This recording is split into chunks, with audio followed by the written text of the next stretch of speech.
আজ সকাল 10টা, শশীভূষণের শয়নকক্ষ। সকলে অবাক হয়ে তাকিয়ে আছে অনমিত্রর দিকে। সে বলতে শুরু করলো, প্রথম ছড়াটায় দেখুন, চার সম্পদ রাখবে মনে, চাইবে যা ভিক্ষায়, আক্ষরঙ্ক রাখবে গুণে, ম্লেচ্ছ তর্জমায়।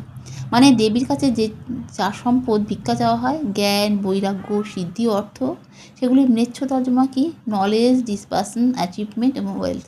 এই চারটি বিষয়ের উপরেই ইংরেজি কোটেশন দেয়ালে সাজিয়েছেন শশীভূষণ বাবু। খেয়াল করে দেখুন, প্রতিটি উদ্ধৃতিতে এই বিশেষ শব্দগুলো সামান্য বোল্ড করা আছে। এবার তাদের অক্ষর সংখ্যা গুনে নিন। নলেজ মানে KNOWLEDGE মানে 9টি অক্ষর। ডিসপ্যাশন মানে DISPASSION মানে 10টি অক্ষর। অ্যাচিভমেন্ট মানে ACHIEVEMENT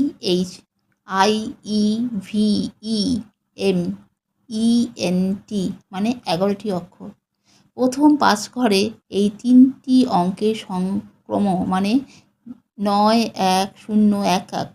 তারপর যে ঘর বাকি রইল তাতে বসবে 6, কারণ শেষ ঘরের জন্য রাখবে রিপু, ঋতু, দর্শন, প্রতিটি সংখ্যায় 6। আবার অন্য দিক দিয়ে দেখুন, ওয়েলথ মানে WEALTH মানে 6টি অক্ষর। সুতরাং সম্পূর্ণ 6 অঙ্কের সংখ্যাটি হল 9101116। 4টি সংখ্যা অর্থাৎ 9, 10, 11 এবং 6 এ ভরে গেল 6টি ঘর। দেখুন, আমার বিশ্বাস এবার বাক্স খুলে যাবে। হরিবাবুর কথায় সুকান্তবাবু আর সুব্রতবাবু দেয়াল আলমারি খুলে 6টি খোপে 6টি সংখ্যা বসাতেই পাল্লা খুলে সামান্য ফাঁক হয়ে গেল। সেটা টেনে খুলতেই পাওয়া গেল লাল বেনারসি দিয়ে মোড়া একটি চৌকো এবং বেশ পুরু সোনার পাত। তার ওপর মিনাকারির রঙিন কাজ, ফুটখানেক লম্বা, চওড়াতেও ইঞ্চি আষ্টেক। আয়তাকারের মোটা পাত্রায় উৎকীর্ণ রয়েছে 4টি মূর্তি।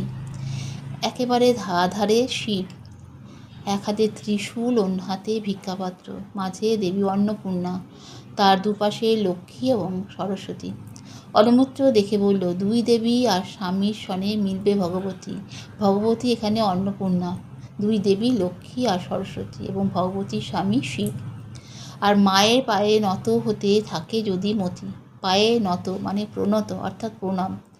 দেবীর এই প্রণাম মন্ত্র না মনে রাখলে কোনো চাবি খুলবে না, কারণ সংখ্যাগুলো ক্রমেই বোঝা যাবে না তাহলে। হরিহরবাবুর চোখে জল। তিনি মূর্তি হাতে নিয়ে ধরা গলায় বললেন, এটা বেনারসের অন্নপূর্ণার আদলে তৈরি। এইবার বুঝতে পেরেছি কেন ঠাকুরদাদা বলতেন বংশের প্রত্যেককে এই প্রণাম মন্ত্র মুখস্থ করতেই হবে। নতুন মূর্তি নিয়ে আসা হলো ঠাকুর দালানে, রাখা হলো পুজো স্নানে। প্রচুর প্রশংসার বন্যায় ভরে ওঠার পর অনমিত্র একটু নিশ্চিন্তে বসেছে ঠাকুর দালানের এক পাশে। চেষ্টা করছে পুজোর আচার অনুষ্ঠান দেখার। হরিহরবাবু কাছেই বসেছিলেন। হঠাৎ বেশ গলা তুলেই বলে উঠলেন, বুঝলে অনমিত্র, মায়ের কাছে যত ইচ্ছে জ্ঞান, বৈরাগ্য, সিদ্ধি, অর্থ চেয়ে নাও, শুধু বুদ্ধিটা আর চাওয়ার দরকার নেই। ওটা উনি সকলের চেয়ে বেশি দিয়ে রেখেছেন। সকলে একথা শুনে ওর দিকে তাকাতেই লজ্জা পেয়ে চোখ নামিয়ে নিল অনমিত্র। সুবর্ণ বসু লেখা কাশীধামের হেয়ালি সূত্র গল্পটি এখানেই শেষ করলাম। গল্পটি কেমন হলো কমেন্ট বক্সে লিখে অবশ্যই জানাবেন। আর গল্পটি যদি ভালো লাগে একটা লাইক দেবেন। আর আমার চ্যানেলটা যদি সাবস্ক্রাইব করে বেল আইকনটা প্রেস করে রাখেন, তাহলে আমি যখন কোনো গল্প দেবো তার নোটিফিকেশন সবার আগে আপনাদের কাছে পৌঁছে যাবে। আজকের মতো এখানেই শেষ করলাম। দেখা হবে আবার কোনো নতুন গল্প নিয়ে। নমস্কার।